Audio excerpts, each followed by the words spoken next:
Welcome to Deep Dive on your channel, Book Echoes. Oh, Today we're taking on a pretty serious topic. It's a bit unnerving, but definitely a necessary one. it really is. We are diving into Thomas Erikson's book, Surrounded by Psychopaths: How to Protect Yourself from Being Manipulated and Exploited in Business and in Life. And, this isn't just some random author. Erikson is the guy behind that global bestseller, Surrounded by Idiots. Right, which sold millions. Over 2.5 million copies, yeah. He's a Swedish behavioral expert, and he's been lecturing for, almost 20 years to huge companies, IKEA, Microsoft, you name it. And that's actually why this book even exists, right?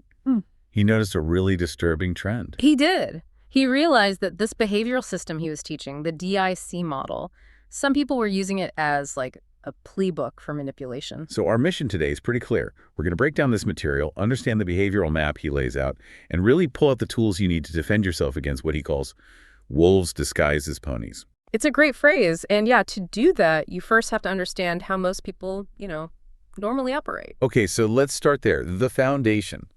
All of Erikson's work is based on this system of 4 colors, the DISC system. Right.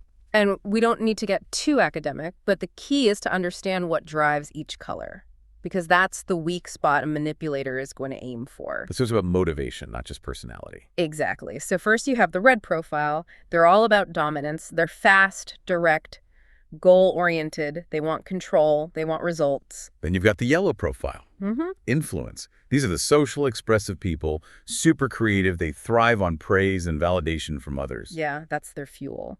Then you have the 2 more reserved colors. Right. The green profile is for stability. They're your peacekeepers, loyal, great listeners. They hate conflict. Their main driver is just keeping things harmonious. And finally, blue, compliance. The analysts, detail-oriented, by-the-book perfectionists. They need things to be accurate and correct. And the book says most of us are a mix, maybe dominated by 2 colors, and that this covers, maybe 80% of human behavior? Something like that, yeah. It creates a predictable pattern. If you challenge a red, they'll argue the facts, but if you challenge a green, they'll probably just shut down to avoid a fight. But this deep dive isn't about that 80%. No. It's about the outliers, the people who use this knowledge to hurt others, and even scarier, the small group of people who don't fit into any color category at all. Let's talk about them, the ones who are uncategorizable. Erikson calls them people with no color at all. It's a powerful image, isn't it? A shadow or a walking fraud. They aren't driven by a need for praise like a yellow or a need for accuracy like a blue. So what does drive them? That's the thing. They're chameleons with a hidden agenda. They can mimic a caring green person flawlessly to earn your trust because they don't actually feel that green need for harmony. It's just a mask they put on to get what they want. And we should probably clarify what we mean by psychopath, because that word gets thrown around a lot.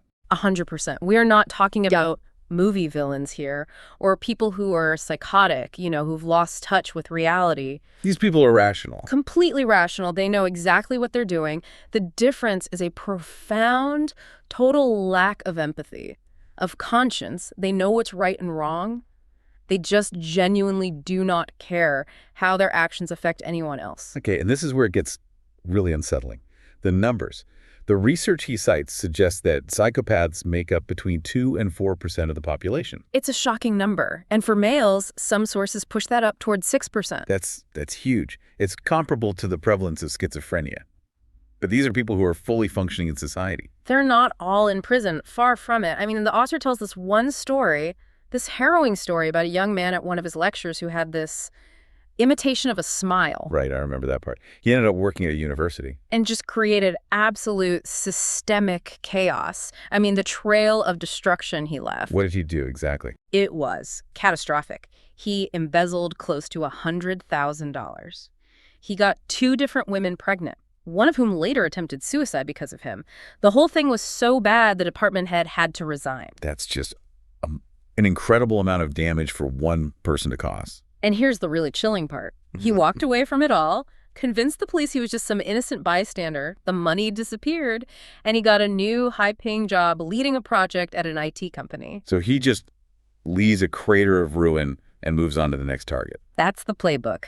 New mask, new victims. Okay, so if we accept that these predators in human form are out there and they're driven by power and money, How do you spot them? What are the key traits? Well, the book references checklists like the PPIR from Robert Hare, which is sort of the gold standard for this stuff. We can't diagnose anyone, obviously, but it points to clear patterns. And the biggest one is?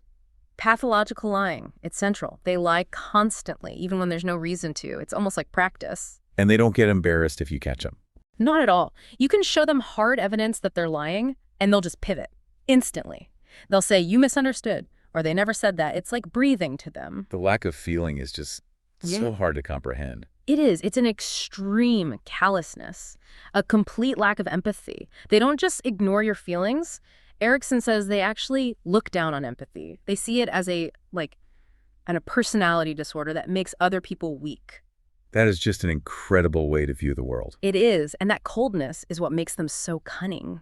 They can read your weaknesses with terrifying accuracy, precisely because they feel none of it themselves. I do have to ask, though, with the prevalence of up to 4%, isn't there a risk of just labeling every difficult person we meet a psychopath? That's a really important question, and the author is careful about this. It's not just about being aggressive or manipulative. It's the whole package. The lying, the lack of conscience, and this other key trait, a parasitic lifestyle. What does that look like? They genuinely believe they are so special that they have a right to live off of other people. They're the ones who always forget their wallet, who rack up debts they have no intention of paying. And they're often found in positions of power. Exactly. The book points to places like government, the military, CEOs, lawyers, the media, anywhere with power, money, and a hierarchy they can climb. It's their natural hunting ground. Which brings us to the core of this defense. And it all starts with knowing your own weak spots. Absolutely. They are surgical.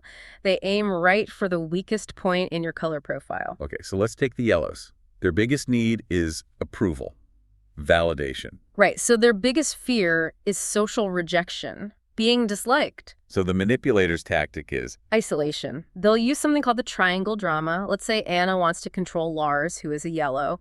She'll go to Lars pretending to be a concerned friend and say, you know, I heard Simon saying some pretty critical things about you behind your back. Planting a seed of doubt. A poisonous seed.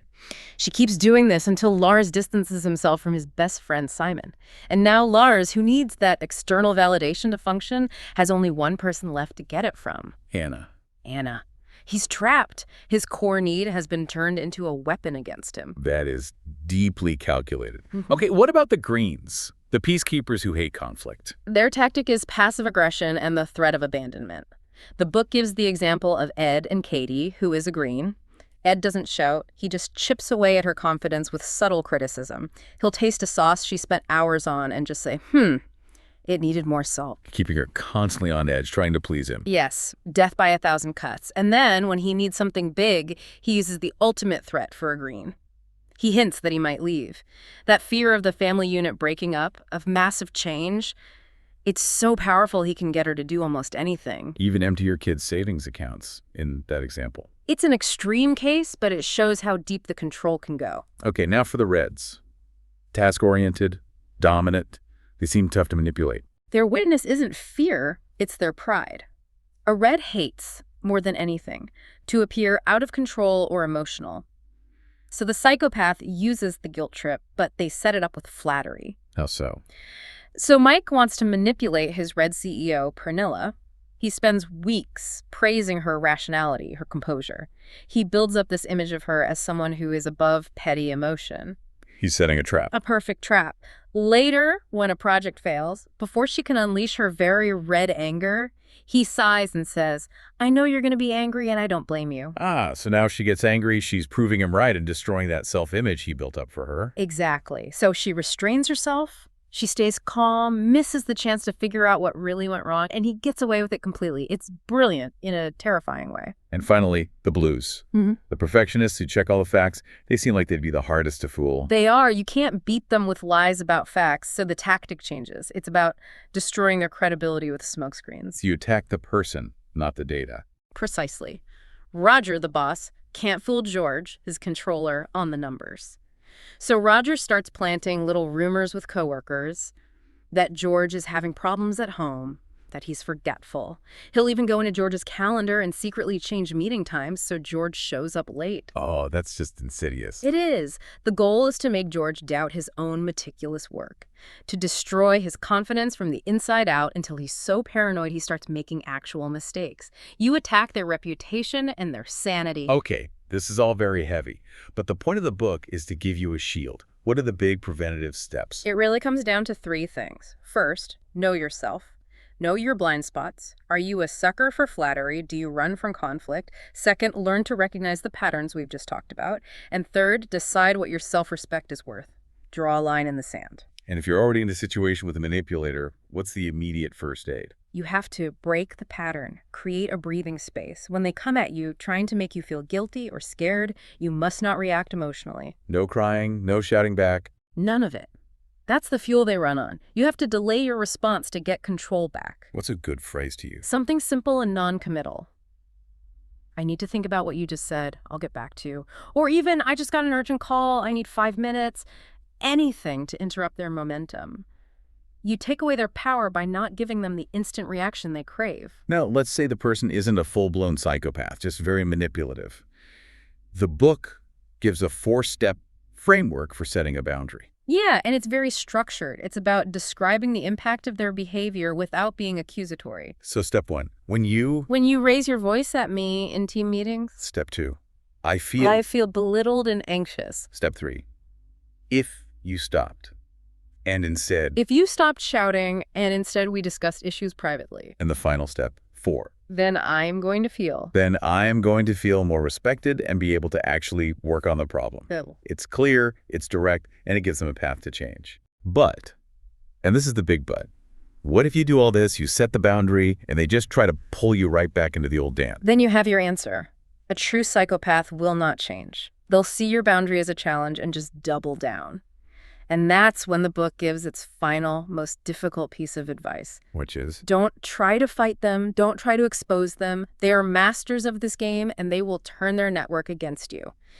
If resistance doesn't work, the only solution is to protect yourself. You have to get up and go.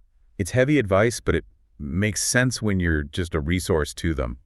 The big takeaway here seems to be that we can't control them, but we can control our reaction. That's it. Knowledge is power. Paying attention to these patterns is your best defense.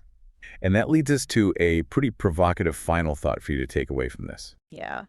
We've talked about how the sources suggest psychopaths are drawn to power, to high-level positions in government, in the military, in major corporations. So if these are the people managing the systems that affect millions of lives, people who lack empathy, who lack remorse, who are masters of deceit, what are the long-term unseen consequences of having these cold, calculating minds at the controls? Something to think about. Thank you for listening and for being part of this journey. We'll meet again in the next episode, so don't miss the chance to dive deeper into the world of books with us. Make sure to follow the channel and hit the notification bell to stay updated with everything new. And if you enjoyed this episode, don't forget to leave a like. Take care and see you soon.